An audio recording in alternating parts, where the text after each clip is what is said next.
आयोजकांचा प्रामाणिक उद्देश, त्यांचे कार्य, या सभागृहातील चैतन्यपूर्ण उत्साहात चालू असलेला त्यांचा हा उपक्रम एक चळवळीचा छोटा पण डोंगरा एवढा प्रयत्न आहे.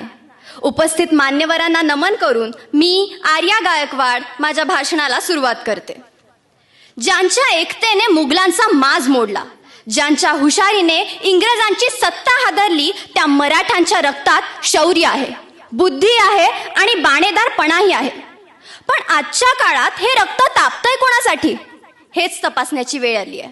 आणि यावर विचार मांडण्यासाठी मी आज तुमच्या समोर उभी आहे. हे भाषण नाही, ही गर्जना आहे, ही आठवण आहे त्या मराठा नावाच्या विजयसारख्या तत्वाची. कानामागून आली आणि तिखट झाली म्हणावी तशी परकीय संस्कृती पूर्वापार चालत आलेल्या मराठ्यांच्या चालीरीतींवर कधी आरूढ झाली हे कधी कळलंच नाही. वाढदिवसाला दीर्घायुष्यासाठी करायचं औक्षण मागासलेपणा मानत आपण केकवरच्या मेणबत्त्या विझवण्यात मोठेपणा मिरवत राहिलो. मराठ्यांच्या लग्न समारंभात सुद्धा उत्तर भारतीय संस्कृतीचे रीतिरिवाज घुसखोरी करत आहेत. हळूहळू आपल्या संस्कृतीची ओळख पुसली जात असल्याची खंत करण्यासाठी कुणाला वेळ नाही. 18 पगड जातीत विभागलेल्या मराठा समाजाला ज्या मराठी भाषेने एकत्र बांधून ठेवलं होतं, त्या मराठी भाषेवर आधी इंग्रजांनी इंग्रजी भाषेने आणि आता हिंदी भाषेने घाला घातलाय. मराठी माध्यमांच्या शाळांची संख्या दिवसेंदिवस रोडावत चालली आहे.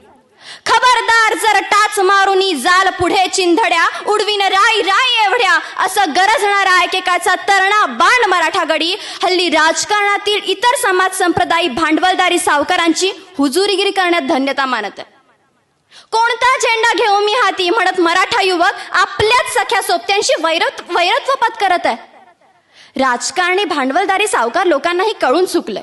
लोकशाहीतील संविधानात्मक अधिकार पायदळी तुडवत सावकारशाही स्वीकारत एक चपटी बाटली आणि 4 हाडकं फेकली की मराठा तरुण लाळघोटेपणा करण्यात कसूर करत नाही. भल्या बुऱ्या मार्गांचा अवलंब करत इतर समाज संप्रदायी परप्रांतीय तरुण स्पर्धा परीक्षा उत्तीर्ण होत सरकारी नोकरी बळकावत असताना अमुक तमुक नेत्याचा विजय असो अशा घोषणा देत मराठा तरुण मिरवणुकीत नाचण्यात दंग आहे. मराठा समाजातील युवा पिढी ही मराठ्यांची खरी ताकद आहे. समाजाच्या उन्नतीची खरी मदार ही त्यांच्याच शिरावर आहे. भाऊबंदकी, व्यसनाधीनता, मत्सर, हेवे दावे अशा अनिष्ट गोष्टींना बाजूला करून समाजाच्या सर्वांगीण विकासासाठी युवकांनीच पुढाकार घेणं अत्यंत गरजेचं आहे. पूर्वी बँक, पोस्ट आणि नगरपालिकेच्या विविध खात्यात मोठ्या संख्येने असणारा मराठा समाज नामशेष होत आहे. पूर्वी फक्त पोलीस खात्यातच कन्नडिगांचं वर्चस्व होतं. इतर सर्व खात्यात मराठा समाज कार्यरत होता. पण आता परिस्थिती बदलली आहे. उच्च पदस्थानांनी उपनगर बळकावली आणि आपलं संख्याबळ वाढवत नेलं. मराठ्यांच्या हातातून त्यांच्या उपजीविकेचं साधनच काढून घेतलं जात आहे. रस्ते कमाल सस्ते में म्हणत रस्त्यावरच ठाण मांडून बसलेल्या परप्रांतीय चप्पल बूट विक्रेत्यांनी चर्मकार बांधवांच्या पोटावर पाय आणला. वापरा आणि फेकून द्या म्हणत रस्त्यावरच वाजवी दरात तयार कपडे विकत या परप्रांतीयांनी शिंपी समाजाचा व्यवसाय गिळंकृत केला. दक्षिण भारतातून आलेल्या मोठमोठ्या ज्वेलरी आणि डायमंड शॉप्सनी सोनारांच्या खिशाला कात्री लावली. एअर कंडिशन हेअर सलून्सनी नाभिकांना नेस्तनाबूत केलं. उत्तर भारतातून आलेल्या सुतारांनी इंटिरियर डिझायनर्सना हाताशी धरून सुतारांच्या धंद्यावर हातोडा हाणला. मराठ्यांच्या हातातील उद्योगधंदे इतरांनी हातोहात लांबवले. समाजातील विविध पैलूंवर प्रकाशझोत टाकणारे प्रतिभावंत कलाकार मंडळांनी तयार केलेल्या मराठी चित्रपटाला सुद्धा सिनेमागृह उपलब्ध होत नाही आणि मिळाले तर ते चालत नाही. मराठा युवक नवीन उद्योगधंदे सुरू करतात तेही चालत नाही.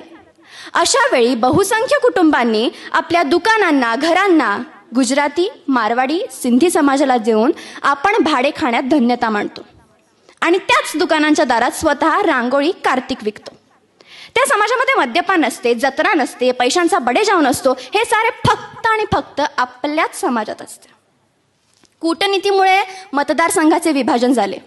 5-5 उमेदवार जिथे निवडून यायचे तिथे आता संख्याबळ शून्यावर आले. मराठा गटागटाने विखरला गेला. मराठ्यांचा आवाज दाबला गेला. स्वयंघोषित नेते पुढे आले. मराठ्यांच्या खच्चीकरणाच्या अध्यायाला इथूनच सुरुवात झाली. सीमा भागातील विद्यार्थ्यांची घुसमट आणि मराठा जनमनाची घालमेल अशा एखाद्या व्यासपीठावर अथवा रस्त्यावर येऊन तर कधी वर्तमानपत्रात येऊन लोकशाही मार्गे संविधानाचा मान राखत एखाद्या शांत सागरासारखे धीर गंभीरपणे विचारांच्या लाटा या व्यवस्थेवर येऊन थडकतच राहिल्या. चला तर मग आपण सर्वजण एकत्र येऊन या मराठा एकता एक संघटन बेळगाव या आपल्या संघटनेचा हात बळकट करूया. आपल्या या कार्याला यश मिळो.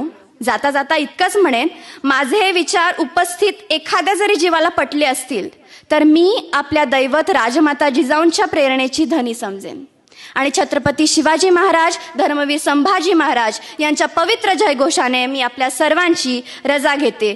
छत्रपती शिवाजी महाराज की जय, धर्मवीर संभाजी महाराज की जय. धन्यवाद. धन्यवाद आर्या.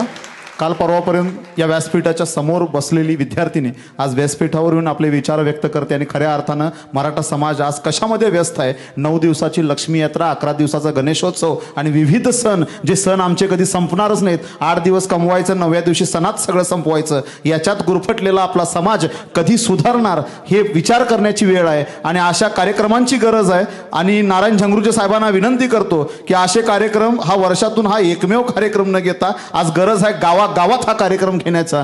कारण मराठा समाज खऱ्या अर्थानं आर्थिकदृष्ट्या मागासलेला आहे. त्याला प्रगतीपथावर नेण्याचं काम आपल्याच समाजातील लोकांनी करावयाचं आहे. आणि असे विचार आर्या गायकवाड हिनं व्यक्त केले, त्याबद्दल धन्यवाद. आणि यानंतर आधार एज्युकेशन सोसायटीचे संस्थापक अध्यक्ष सन्माननीय श्री दशरथ बामणे सर यांना विनंती करतो त्यांनी थोडक्यात आपलं मनोगत व्यक्त करावं.